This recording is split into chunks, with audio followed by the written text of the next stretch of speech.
Sgiliau da at Hawkins fe sy'n croesi tuag at Armand, penniad pwysig gan Sanka. A dyma Walters ac yna Owain Jones! A Owain Jones yn rhoi Hwlffordd yn eiliannol ar y blaen. Oedd yn y symudiad o'r cychwyn. Y croesiad mewn i'r canol, Llanelli yn methu clirio.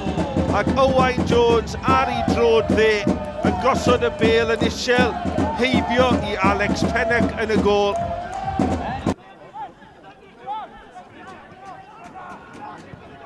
A mae Armand wedi parhau a'i rediad, dyw e ddim yn cam sefyll. Mae Owain Jones ar gael yn y ganol at Shephard! A Cori Shephard, y capten, yn dyblu mantais Hwlffordd. Maen nhw'n dewis cadw'r meddiant ac eisiau adeiladu ar draws ca. Hawkins, derbyn y bêl yn ôl, o pas wych, Hwlffordd, Fawcett!